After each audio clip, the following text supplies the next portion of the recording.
We'll call the meeting to order. If Shad can lead us in prayer. Let's all bow our heads. Father, we're thankful for another opportunity, Father, to be able to pray and to call upon your great and holy name. Lord, we're thankful for all of your many blessings. We're thankful for your mercy. We're thankful for your grace. And Lord, as we think about this time of year, we thank you, God, that you allowed us to be born in a place where we could live free. Lord, we're thankful for the freedoms that we enjoy as an American citizen. Lord, now we turn our sights towards this work session, and we ask you, Father, that you would be with us. You give us the wisdom and the knowledge to do what it is that you would have us to do. Lord, we pray for your guidance. Lord, that business would be conducted in such a manner that you would be pleased with it. Lead, God, direct us in all things that we do. And all these things we ask in the name of Jesus. Amen. Amen. If y'all can join me to pledge allegiance to the flag. I pledge allegiance to the flag of the United States of America and to the republic for which it stands, one nation, under God, indivisible, with liberty and justice for all.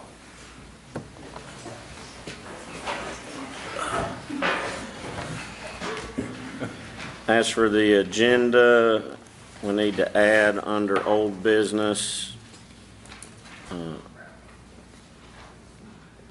paragraph A, item 4, the Marketplace Commons. And I have no other changes. I have a motion to approve the agenda. So moved. Please vote. Motion carries 3-0. I need to announce each time, Kevin, the one's absent or no? No, sir, Mr. Mayor. The minutes will reflect those people who are not here at the present time, and then they'll reflect if we have anybody who comes in. The minutes will reflect that. All right. Item 5, consider to adopt the following meeting minutes from the regular council meeting of June 19th, 2018. Do I have a motion? Motion to adopt. Second, please vote. Motion carries 3-0.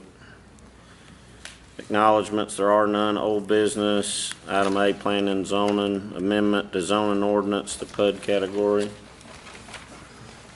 Mayor, members of the council, last month you were given a draft zoning ordinance amendment to establish a planned unit development district. You also held a public hearing, and there were no comments from the public at that hearing. Hopefully you've had time to maybe look at this document.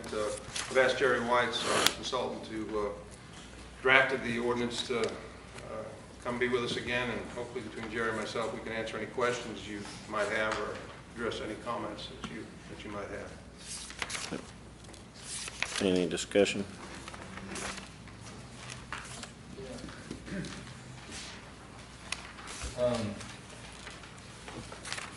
Scott, I have, does anybody else? I have several things.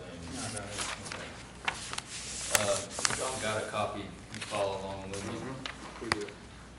Page 3, section 3, number 3, A3. I think there's a typo in the parentheses, an office park next, adjacent to, or is it either next to or adjacent to, right? So give me that location again, please. Section 3, A3. It's on page number 3, about halfway down, number 3. Yeah, I think you can delete the word next out of that. Yeah. All right, same section, number 8 on page 4.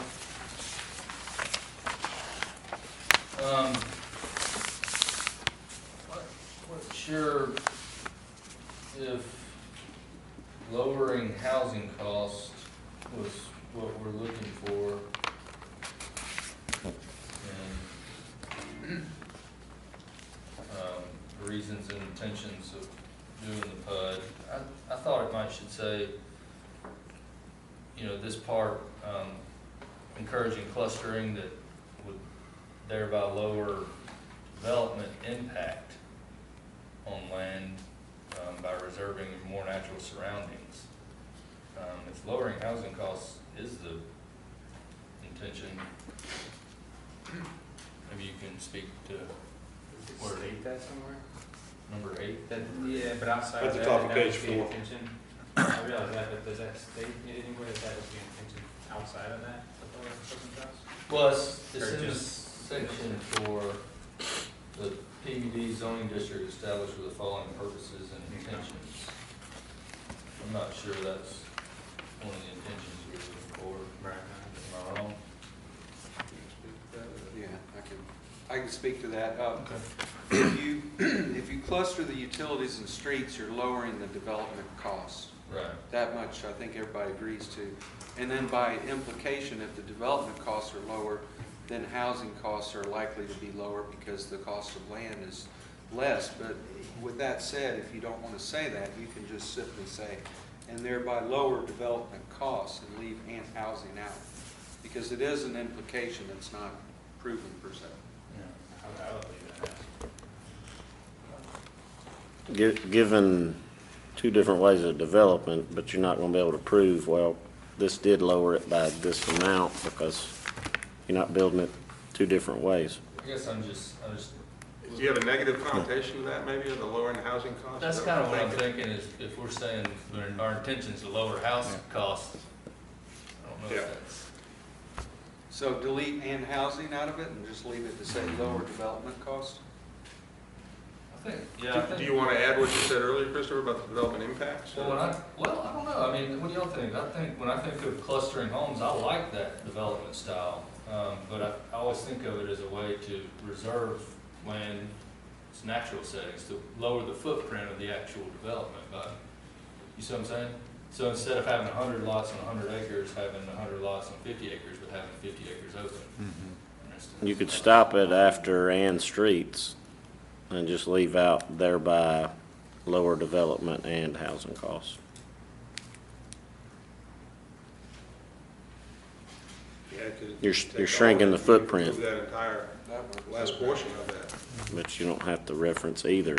Yeah. I mean, you don't even have to say it lowers development costs. Right. Yeah, I agree with that. The purpose is for less of an impact. That's, yeah. Yeah. All right, right under that, in the definitions and interpretations, number 2, I think it'd look better to separate those out.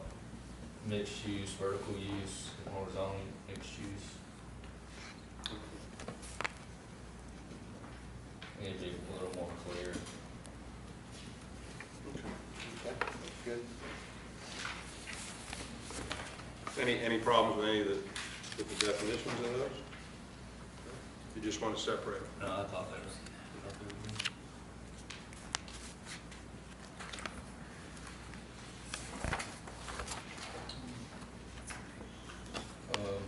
Okay, and letter E, number 3, subsection D, open space. How does this work with our stormwater requirements? Would that be calculated in there? Where are you looking again? You said Page seven. subsection E? See, I'm looking at the old one where I made my notes. It's on page 7. What's the heading? What's the heading? Open space. Open space. Yeah, right under the graph at the top. Or right under, not really the graph. Okay, right here, on page 7.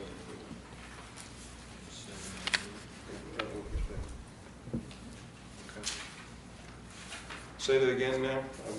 I had a question about how the open space in this, what all does that entail? Would it entail like the stormwater retention pond, or will that be calculated in their calculations for, do we need to be specific about whether that counts towards open space, or if that just needs to be where they say that in their plan, or how does that work? I think it would be a good idea to specify that stormwater ponds are not normally counted as open space. If it's a concrete pond that has no amenity value, then it shouldn't count. But you can design stormwater ponds as an amenity. Right. If they're like a 3-to-1 slope without a fence, then it might wind up being an open space. So it really can go either way, I think. So do you think we need to say something there, or is that fine? Do you think it'll just be detailed in their plan?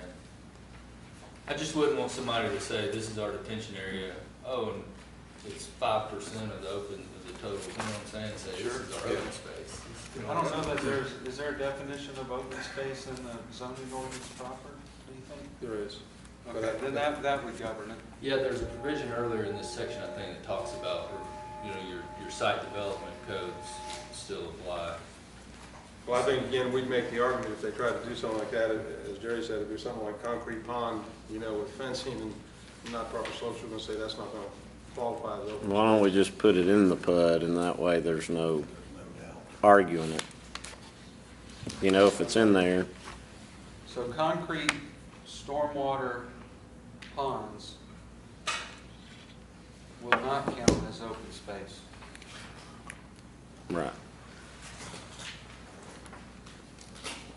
If that's the way y'all wanna go, I just think if you need to, I don't think it hurts to spell it out in there. If you want to spell it out, I might say something along the lines of storm, I don't know that I would limit it necessarily just to saying concrete stormwater I'd ponds. say stormwater detention. Say stormwater ponds are not normally considered open space, but with appropriate development characteristics can be considered open space upon approval by the mayor and council. Cause I mean, I've done one before that it's a lake, That's what I'm saying. and it's an amenity, Yeah. you know, and that part's fine. Yeah, putting it in my group. Now, getting EPD to go along with that nowadays, that's another story, but, Well, you can spend the money, as Jerry indicated, you can spend the money and create some really nice amenities Yeah. with stormwater facilities, if, you know, they're done properly. and honestly, it's the better way of doing it. All the silt, bottom of the pond, you know? All right, right under that, the residential density, how, do we need to be specific about how we will calculate that? Will it be will they need to like carve out their single family and say that's the density per that, and then carve out their, you know, any other, and Yeah, give it different will. densities per what they're putting in their plan, or would it be a total acreage density? Yeah, it will require lines drawn around the different land uses and the acreage calculated, so you can calculate the density. Okay, so but what if you're doing, okay, I get it. So each type of residential development would have to be separated out. That's right.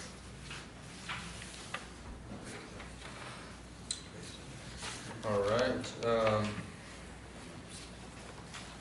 number,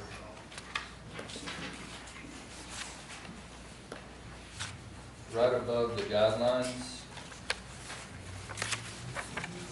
I'm thinking that for minimal revisions, that we might need to have some language, Kevin, you might look at this. For minimal revisions to the PUD, there might be, I'm sure there's some language we can use for letting Scott look at that, and if it's, you know, if it's moving a building a foot or something, he can make that administrative determination where they wouldn't have to come Not back. come after you all the time. So some kind of language. For minimal revisions to be administratively handled.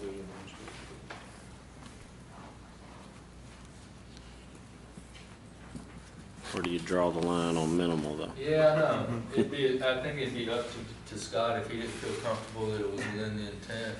He'd have to make the administrator put a lot of pressure on you. But no, I mean, but no, you err on the side of caution, and if you think it does, you send it up to us and we decide.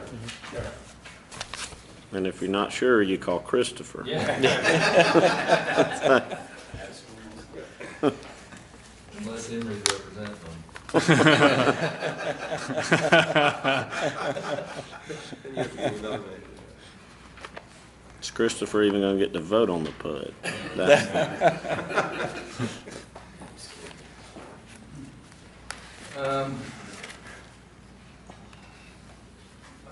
All right, right under that, the first guideline, number 1.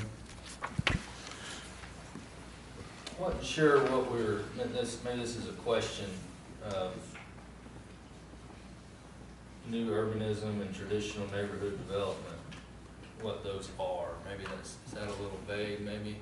Should we define those if we want to add them in, or just don't want people making up their own definitions for what that is? Or you're saying define them? I think maybe that might be being more specific, defining what those are.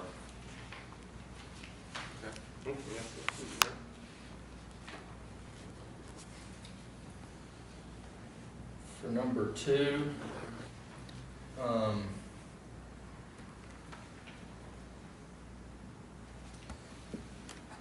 did we anywhere say that vertical mixed use was required or is allowable but not required previously? I didn't think we did. No, at the last meeting, we said it was, this is all we have, basically. And then your last comment was that we need to require mixed use of some sort. So I just said mixed use shall be required, but it doesn't say vertical mixed use. Okay. Because I didn't think we should go that far, because I think there's some developments that may not want to do that and still have a good horizontal mixed use plan. Yeah, I think some people I talked to were confused about this one, thinking that vertical mixed use was required in every PUD. And I was telling them that I think the requirement is that you use there's different uses, but not necessarily vertical mixed uses. Right. What we had added back on page 4 under permitted uses, we added a sentence that says, an application for PUD zoning shall provide for and require the development of mixed use as defined, but not vertical mixed use. Okay. It would have to be horizontal. Number 4, what is a grid pattern accomplish? So what is that like? We suggested one of the ways to do the single family. Well, instead of curvilinear streets, you'd have connected streets, shorter block widths and lengths, 4-way intersections for the most part, as opposed to curvilinear streets and cul-de-sacs. Somewhat like you have in downtown. You don't have a full grid, but you have kind of a modified grid pattern of streets in the downtown. And that really goes So more along like with if we blocks. were to define new urbanism and traditional neighborhood development, that would be one of the components. Kind of like running road, I guess, or straight right roads. Is that something you like or Non-cul-de-sacs. non-cul-de-sacs? Serpentine, non-serpentine, But it non-cul-de-sacs. doesn't say it has to be that way, right? It doesn't have to be right. What it's just it's a focal point. Yeah. And conservation subdivision is like the big open space, small footprint, cluster, right? Is that another one you want to define? I think it wouldn't hurt, but I think that one It's okay. does all right.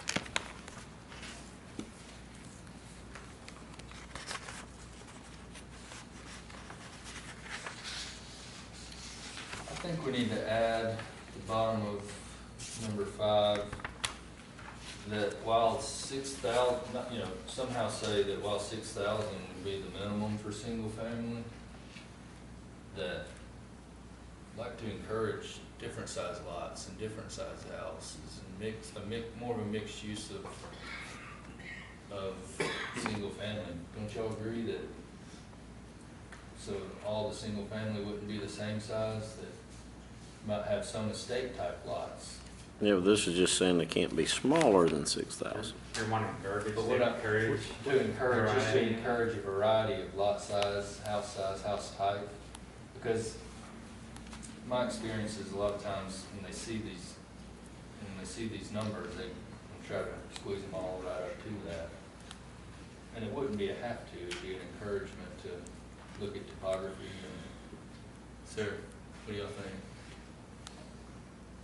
You can put a statement in here about that, what you said. Yeah, I was looking back at number 4 on page 8 where it says mix of housing types. Yeah. It doesn't quite get you there though. It says detached single-family fee simple lots. You could put something in there, variety encouraged or something like that. Various sizes preferred. Would that help?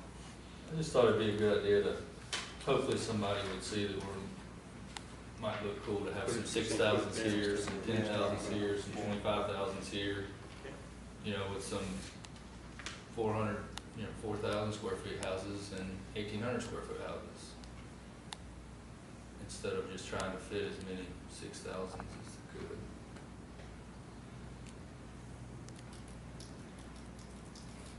I think we can do that, but I think like Jerry said, maybe it's probably more appropriate back in number 4. Okay. In the mix of housing types, we can put a statement in there regarding that. I think. All right, last one in the number 7, institutional development. I think we should define larger PUDs midway through that paragraph. Where if a larger PUD is 25 acres or more, just maybe spell that out. That's all I've got.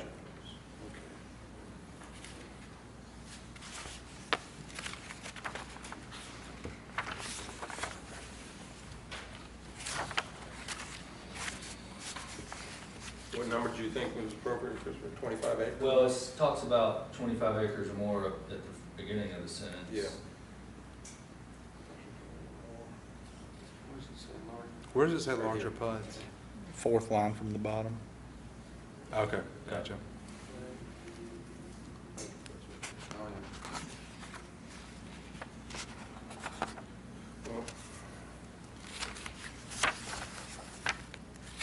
What if we made all of it applicable to 25 acres and just say for at the beginning, for larger PUDs, and then parentheses, approximately 25 acres or more? Makes And no then it sense would to be me. defined through the.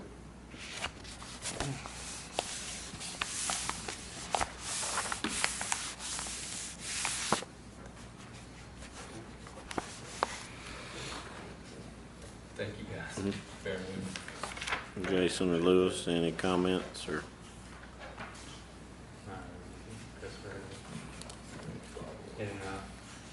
If you want to get all that ready for the next council meeting, then should be able to act on it then. Thanks, guys. All right.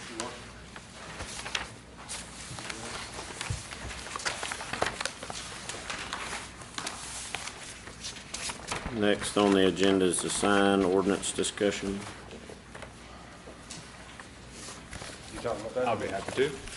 Mr. Mayor, members of the council, we have, as part of the changes for, or the potential changes for your sign ordinance, we have put together a list of, or actually a chart of our current provisions and some potential revisions. We're a little under 3 months into the 6-month sign moratorium. And we want to go ahead and get this in front of you so we can get direction on which way you want to go with the revisions to your sign ordinance. The plan would be to prepare something that we could then get some industry comment on. I know that was something that we talked about doing previously, and then also get it to you in order to review it for final adoption. I don't know, Mr. Mayor, if you want to have people talk about this tonight, if you want to give people a chance to look at it, since we do still have a significant amount of time. These were the overall issues that we were taking a look at, probably the most important ones being the separation between billboards, a cap and replace program where for new LED billboards, for the LED permit, the sign applicant would need to take down a multiple static face billboards, providing for a way to deal with the discontinuation of signs when they're not maintained. Someone's not maintaining the sign face in order to do something with the permit there. We had talked about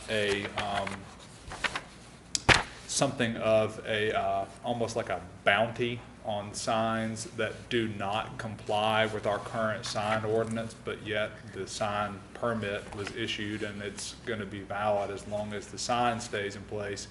The idea being that you would not necessarily have to do the full cap and replace quota if you were going to take down a sign that's a legal non-conforming use at this point. And then some other less, some things that we had not talked about the last time necessarily, but issues that the folks in the planning and zoning department have certainly run into, things like signs being made out of plywood and then not standing up well to weather and those sorts of things. Too low to the ground, too low, you can't see to get out. Okay. Because they're all the way to the ground, Right, know? yes, sir. And maybe with some of those people that has those and has the permit for doing it, you could talk to them and and show them what, you know, that it's, how it's happening to keep people from being able to get in the road, and they might just fix it. That's a good point. There is good people out there that might fix it. Not have to force them into it, you know, there's no, The one at Dairy Queen's awful. Yeah. yeah. Like you can't see left. Yeah. You have to pull out past the stop bar Well, part of into the it- crosswalk to be able to That was see. constructed, there was no southbound lane at that point. Yeah. Atlanta Road. I mean, I'm not blaming them. It was legal for them to do it. I'm just saying it's hard. You can't see right You there. can't leave Roosters and get in the road to turn right at that upper, because those are all the way to the ground. Well, just take that sign at the bottom out there. The guy that does vacuum cleaners, he's not even there no more. So, you know, I could probably just talk to him That's a good point. and get that straightened out. Oh, banners and the flag and stuff like that. Well, how does our sign ordinance treat those things? We don't, They're we don't allow, the only time we don't allow banners except, for an introductory period. We don't. Right. Just like a grand opening or something. Exactly. right.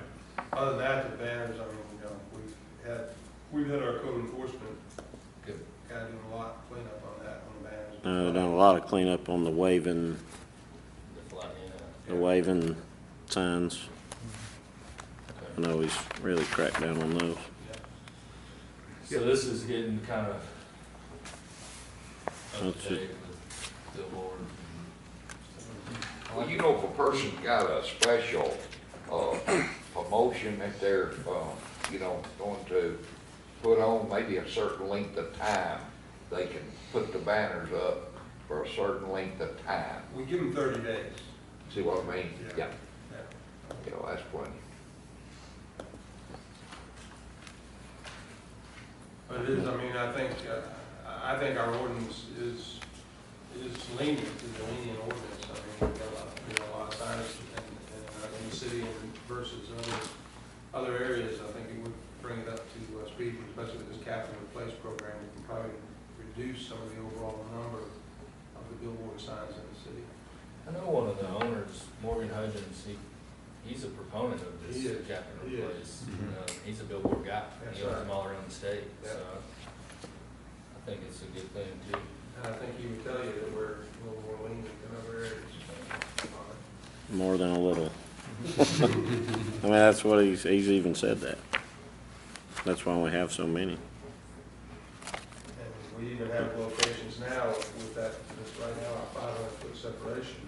I think we said we need to increase that separation because the way it is right now, we still have opportunities for additional billboards. A lot. Increasing that. A lot of additional billboards. Yeah. I mean, I think that needs to go to 1,500. I I think, do we have how that's measured? it's measured, It- from sign to sign linear. I mean, that's perfect. So what do we, I mean, And yeah, this is just for discussion tonight, so unless, I mean, I've taken some notes on some of the additional considerations that people wanted to make, and if we don't hear of any that someone says, no, leave this alone, then what we'll do is we'll prepare an ordinance amendment that will address these issues. One in particular I would like to draw your attention to is the illuminated changeable copy signs. These are the ones, like, think about the sign that we have at that little area there where the clock is. You mentioned Dairy Queen earlier, as you're coming around, that sign that we have there is the city, or the sign that we have over at the Playhouse that advertises what the shows are. Those are what's considered illuminated changeable copy signs. Now, we have 3 of those ourselves in the city, but a lot of jurisdictions have moved towards banning them. I'm not suggesting that that's what we need to do, but I thought I would throw it out there and at least get your input on it before we went forward with the ordinance revision. is it a safety thing, like holding people's attention, trying to read the scroll or flashing It's- direction, or? It tends to me to be more of an issue when you're dealing with a historic district. Now, we don't have a historic district in Cumming, but that's the area where we tend to find a lot of people restricting those types of signs.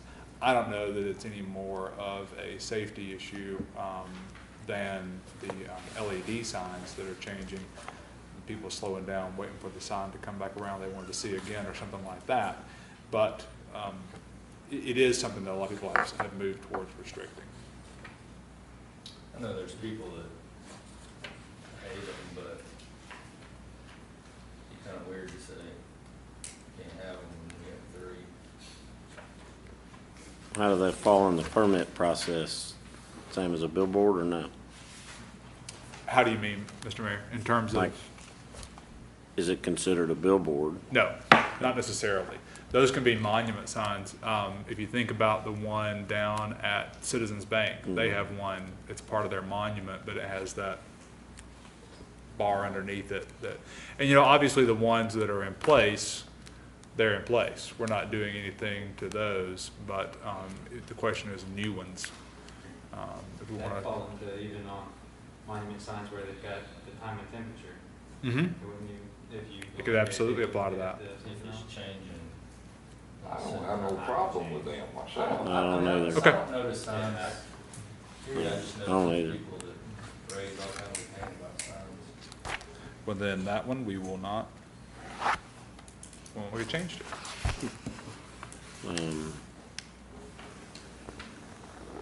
Well, we'll talk about it over the next month and then get with you, and Okay.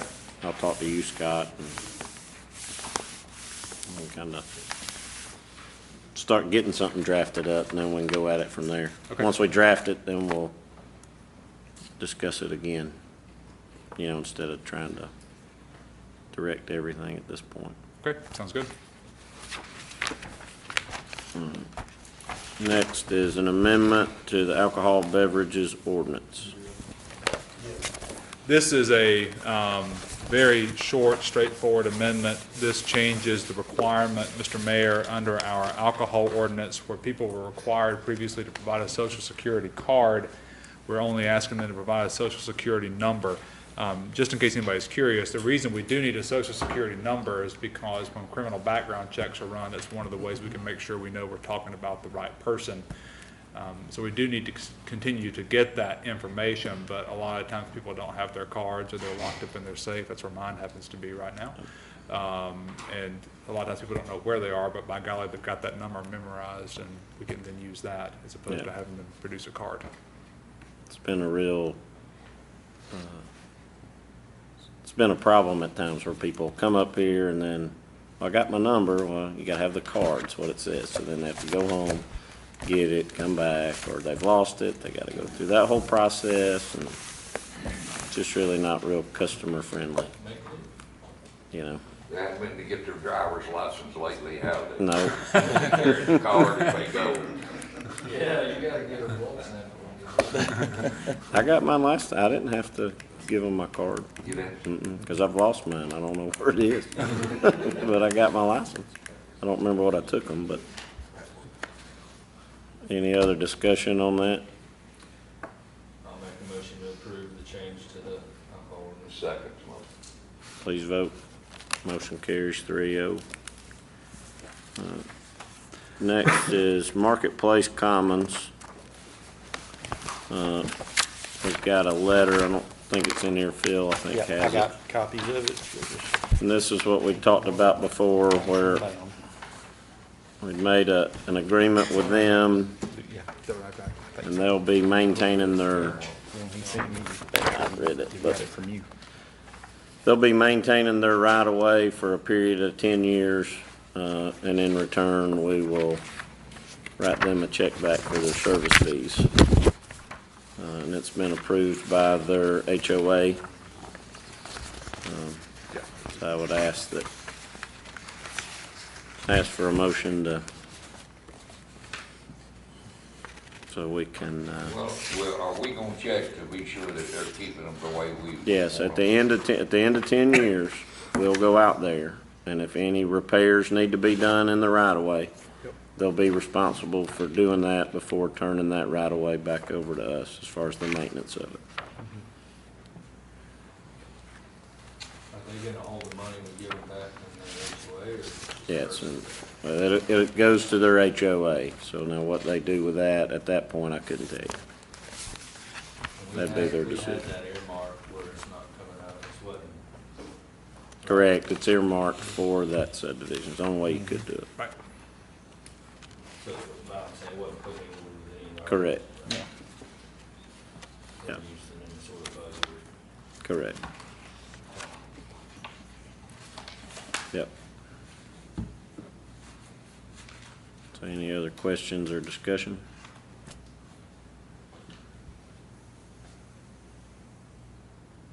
Do I have a motion?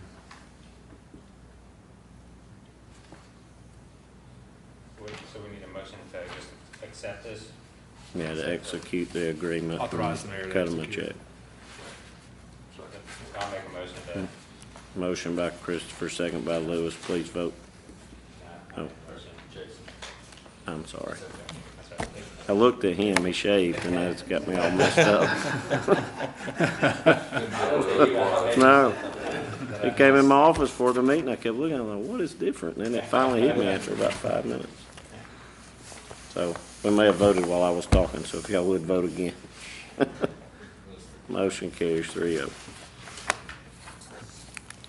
Next is the IT report of bids for server virtualization.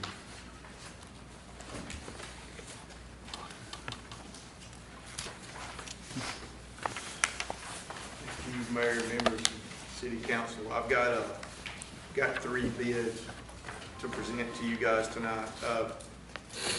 One of them I've got a correction on. I'll tell you about it when I get to it. 3 different companies, great companies, and I would have done business with any one of them.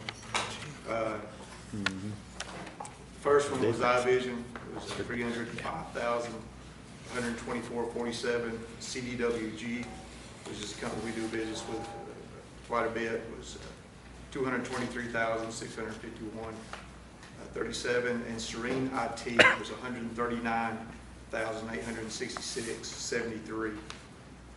And under that, I think you'll see in the packet that I give you, there's a reoccurring cost of $3,160. That's where I missed a line item. That's actually $3,590.60.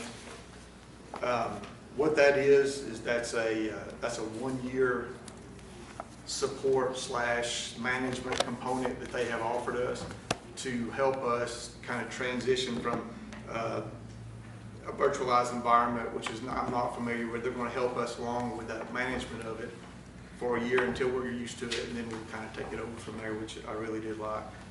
Out of all the bids that we got, Serene IT for the price gave us the high availability option that I was looking for. And if you're ready to act on that, I would recommend going with Serene IT. The total cost with the year's worth of support is going to be $182,953.20, and that's a little over $14,000 under what I had asked for in the budget for this year. So I thought that was a really good price.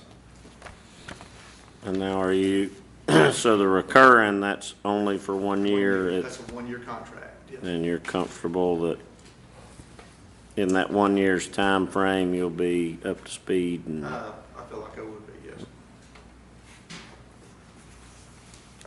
have any other questions or discussion? I have a motion to approve.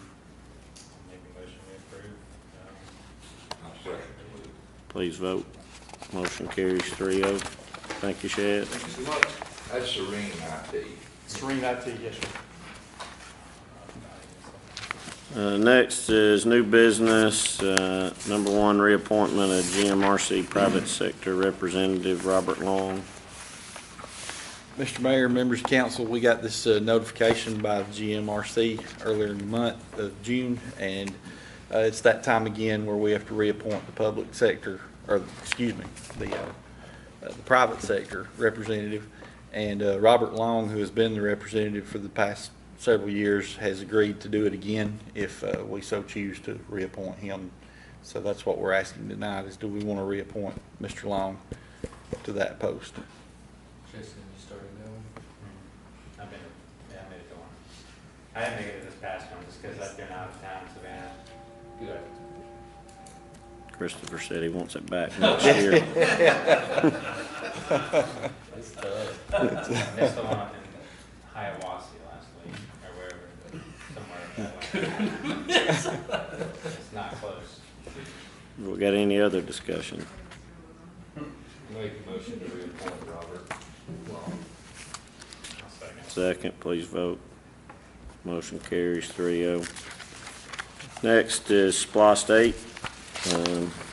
Through negotiating with the county, we've came up with the city share for SPLOST 8, if approved by the voters, would be $13,494,000 to go towards roads, bridges, parking and sidewalks, and $1 million towards the Dobbs Creek Rec Center expansion. Do we have any discussion? I saw a percentage in here. 5.29. 5.29.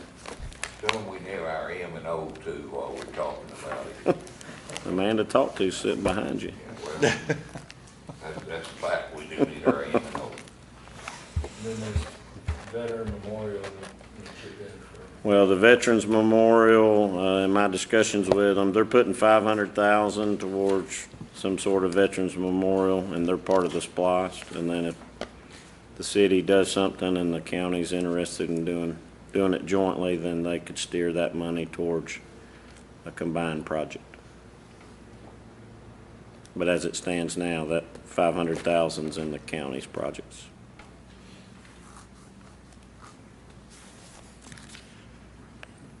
So they're expecting 274 million over six. Yeah. And our total we have here is the 5.29%. Yeah. Our, yeah, Could be more or less. could be more or less.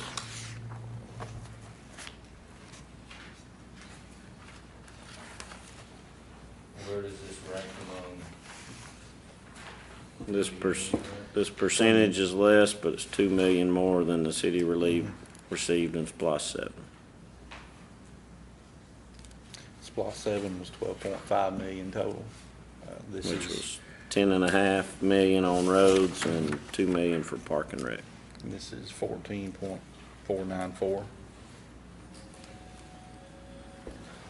Jason and I went to the SPLOST meeting with the county, with the mayor. I was pleased with how that went. I mean, they really seemed to want to work with us on our project. Same thing in that meeting. So, I mean, it looks like we're getting everything we need or want. Yep, I agree. I appreciate that. I think it's a better way to do it. Working together is a good thing. So, did you say anything about it? We need to do that separately or all part of the same discussion. You need to get authorization to do both of them. If you want to do them both in one motion, you can do them both in one motion. If you want to do them separately, you can. So to just simplify things and do it all in one motion. You've got a copy of a letter that we've drafted to show that we're willing to work and want to work with the county. That's in your packet. It says that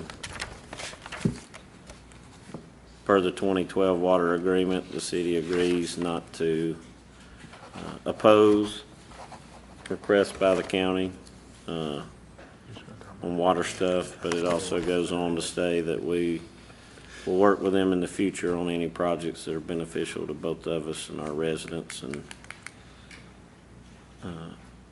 saving both of us money.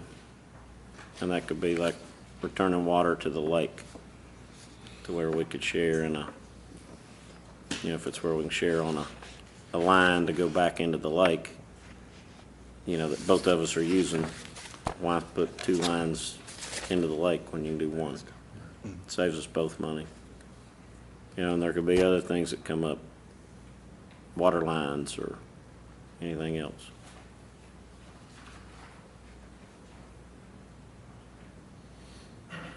Any other questions? Kevin has gone through this IGA. You're good with it? I have, and I am. I'll make a motion to approve the IGA as presented and to also have the city administrator send our letter this time. Second? Second. Second by Jason. Please vote, raise your right hand, motion carries 3-0. Can Phil execute that now and give it to Mr. Johnson? The county requested we put it on our letterhead. Okay. I So can get we're- it to him Thursday morning. I was gonna get it to you now, Eric. Have a good evening, thank you. Yeah. Next is procurement policy revisions. I can start it. You can start it. I'll- Yes, Mr. Mayor, Mr. County members of Manager. council, the Eric purpose Johnson. of this item is to look at our procurement policy. This is, we brought you this tonight for you to look at. We don't have to act on it tonight if you want to take it and look at it some more. The current procurement policy that we're under right now was written in 2006. Some of the totals that are in that policy are a little outdated as far as the levels of monies that are approval at the staff level and what we would need council approval for. We want y'all to look at that. It also addresses the bid process and gives us a little more leeway in doing requests for proposals instead of the formal bid process, which at times slows us down. The bid process can be a little cumbersome at times on smaller items. So I want you to look at that. Also talks about bonding requirements, and also at the bottom, the last section of this talks about the Georgia Procurement Registry. This is House Bill 489 that was recently passed, is requiring us to report any invitations to bid or requests for proposals to the Georgia Procurement Registry as required by the state law, and we need to start doing that. Any questions? I've looked over all this that Phil's gave us. I mean, I'm in support of it. It'll make things easier for them. Mayor, if I could I'll interject one thing. Some of these limits are really low previously. We had a situation that came up at your last meeting with resurfacing lots of roads, and you'll remember I stood up and I had to say, well, according to our procurement policy, we can't do this. We have to go back out to bid on it. We were set up so that any kind of a road construction project in excess of $50,000, I think was the number, had to be publicly bid, when state law would not require you to bid a road construction project less than $200,000. And that's really just a recognition of how much more expensive it is to build a road nowadays. I mean, concrete, asphalt is unbelievably expensive. And that's one of the ways that this gives you more flexibility and allows you to respond to things in a faster manner than right now what we currently can do. Yep. And even that, with a road project, we've got somebody that's bid it already. Exactly. That's exactly. It's not like we're giving it out to somebody that didn't bid it. I mean, Right. they've won the bid for the asphalt, Right. or for that already on a yearly basis. And just in case anybody's wondering, what follows these proposed changes, these 2 pages in your packet, is your procurement policy revised to reflect all those proposed changes. So you have the revised policy if you want to go ahead and approve it. It's in your packet tonight. It's the July 18 revision date. It's what you have in front of you.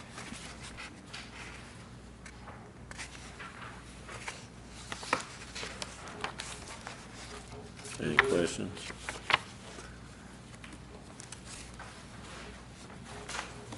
I'll entertain a motion if you want to act, or we can wait until the next meeting. You will agree to this? No, that's pretty good. And next, after the next. I'll make a motion to approve it. Second, please vote. Motion carries 3-0. Next is utilities, Habersham Sewer. Yes, Mr. Mayor, members of council, John is out tonight, so I'm going to take this item for him. We've had two customers approach us, two very different situations. One customer, he has sent us an email. He's communicated to us that he is a permanent resident of Florida, Vero Beach, Florida. He just became aware, according to him, of the situation with the sewer situation at Habersham. So he has sent us correspondence, and along with that correspondence, he sent us two checks, two for $5,000 each, for his 2 units that he owns at the Habersham Marina condos. Of course, he's making the claim here that he had no knowledge of the situation until now, and he sent these checks to us, reaching out in hopes that we'll consider the matter paid in full and accept those checks. The other individual is someone that has just sold a property at Stonewick Court, 1945 Stonewick Court, and they are requesting that we accept $5,000 to settle that property as well. The individual that has his permanent residence in Florida did claim that he did not receive any notification of the situation in Habersham. So, Do we send the letters to the property address or just the tax records? we sent it to the address on their water bill, where they're receiving their water bill at. He's got it on his checks here that he sent. It shows his address, Vero Beach, Florida. I would have to look and see where his water bill is being mailed to. Could be that he's set up for a online. Looks like it's 2 condos or something. That's what it looks like. It's like unit 101 or Yeah. 201 or something. Well, let's accept their money. Yeah, that's what I Keep was, going. it was never the intention to, hold people How up. many have we accepted at 6250? I'd have to look and see. I'm not sure of the. Is there any? The only concern I have about, and you know, I want to make sure you're all aware of this. It's your decision how you want to handle it. The concern that I have is you need to be able to articulate a reason you're going to accept less than the 6250, because we have people who have been paying 6250. And if we suddenly start accepting $5,000 instead of 6250, if we don't have a good reason, then we're going to be in a situation where we either need to start refunding money to people, or we're going to open ourselves up to an equal protection challenge. If somebody says, well, you charged me $62.50, you didn't have, so. But has anybody paid, my question, has anybody paid That was my question. $62.50 That was my question. in a lump sum? Right. If they're paying it in payments, Instead of charging interest. And I don't know It the was a answer. The only $62.50. ones that have been paying the $62.50 are the ones that have been paying because they have sold their properties, and they've had to do it to get through their closing. they've been paying monthly or, No, they've made the lump payment at their closing. Right. The ones that are making the lump payments, they have not, we've not had anybody just come in and clear their account and pay up. Well, if that's the case, then let's just make, it's just my recommendation that we make the, Let me say one more thing too. In your packet is a copy of the email between Mr. Gilson, the one that lives in Florida, and Barbara Pitts of our utilities department. And you know, as you were saying, we need to have a justifiable reason to accept his payment. He goes into detail in here, as I'm sure you're all aware. The mail is frequently unreliable. I never received this information. I would have expected such a large notice of assessment to be sent via verifiable receipt. We didn't mail these out, return receipt requested. We just sent them regular U.S. mail.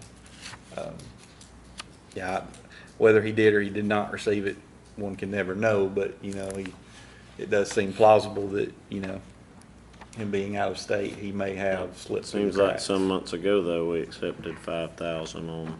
we did. We did. I don't remember what the facts were on that, but I would suggest if we're gonna take 5,000 on these, we need to look and come up with a policy that will allow people to pay early, if it is a situation where we've not received a lump sum of $6,250 from anyone, then some kind of a policy that allows people to pay early so that we have a clear set of guidelines. And then we don't have to bring this back to you every time. You know, staff can just handle it. It falls within the policy, because I hate to take up your time over a $5,000 My line understanding item. about the 6,250 was kind of the financing charge. In essence, yeah. But we also put a deadline on it, where you said, where we If you told didn't pay everyone. by this date, then you had to That. pay Yes, sir. $6,250, which is all before, it was the previous year. It was, yes, sir, it was. So do we need to come up with that policy Nope. before we act on this? Nope, I'm not saying that. I'm just saying that we need to, I would say, let's let the water and sewer department come up with what the policy is, and then they can present it at one of your future meetings. So we have some good guidance, and again, that way we can just let them run with this instead of having to bother you with it. So you think you're fine to accept the 5 on this and come up with that policy? Yes. So you can handle that, Phil? Yep, sure can. So we have I'll a make motion. We accept it. Second. Second, Get please our money. vote. Motion All three. carries 3-0. And that's all. Announcements, upcoming Yes. Playhouse shows, Yes. Camelot, He said July that. 12th through August the 5th. Upcoming fairground events, we got the 4th of July festivities tomorrow, the Sting Parade you can hear in the background. And we've got Food Truck Friday, July the 6th. I have a motion, we go into executive session. For the purposes of pending or threatened litigation. Second. Second, please vote. Motion carries 3-0. I have a motion to close the public meeting. I tell you one, that one, motion to close. I'll make a motion. Close the meeting. No, I have a second. Second. Second, please vote. Motion carries 3-0. Thank you. Barbecue across the street.